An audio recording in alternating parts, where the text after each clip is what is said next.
পাশাপাশি এটা তো মানে নায়িকারা প্রেগনেন্ট হতে চাইতো এজন্য প্রেগনেন্ট হয়ে যেত, বাট সবাই তো আর সেম না যে প্রেগনেন্ট হতে হবে, ওর সাথে কাজ করলেই কেন প্রেগনেন্ট হতে হবে। নায়িকাদের তো একটা লাইফ আছে, একটা ক্যারিয়ার আছে।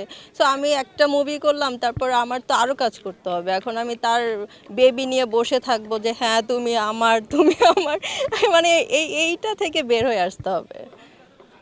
এখন যারা যেই দুই নায়িকা এরকম করেছে তারা তো এখন আর সাকিবের সাথে কাজ করতে পারছে না, কেন পারছে না, তারা এই বেবি বেবি নিয়েই থাকুক এখন। এটা তো আমার জন্য আমি কি বলবো, এটা এটা তো অনেক বড় পাওয়া, কারণ আমার ফ্যানরা দেখতে চাচ্ছে সাকিবের সাথে। সো সাকিবের একটু আমাকে নিয়ে থিঙ্ক করা উচিত। হ্যাঁ, আমি আপনার সাথে কাজ করতে চাই। সো কেন, এটার রস করার কি আছে?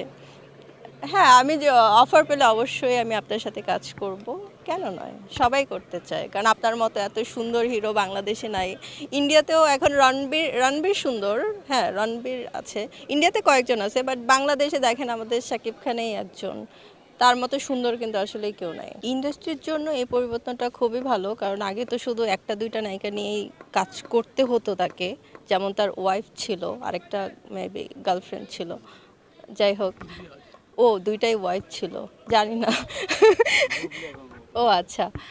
সো ওই ওইটা থেকে বের হয়ে আসছে, এখন আমরাও কাজ করতে পারবো। সো এটা তো আমাদের জন্য ভালো যে সাকিব এখন সব নায়িকাদের সবার সাথে কাজ করতে পারবে।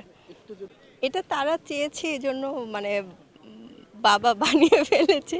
এটা যার যার ব্যক্তিগত ব্যাপার, আমি বলবো। এখন কেউ যদি প্রেগনেন্ট হতে চায় তাহলে তো আপনি আর আমি আটকাতে পারবো না, তাই না? সো এটা তাদের থিওরি, তারা কি চায় এটা তাদের ব্যাপার। এটা এটা এখন মানে যেটা বললেন, হ্যাঁ, যে ওর সাথে কাজ করতে চাইলেই প্রেগনেন্ট হয়ে যাবে বা এই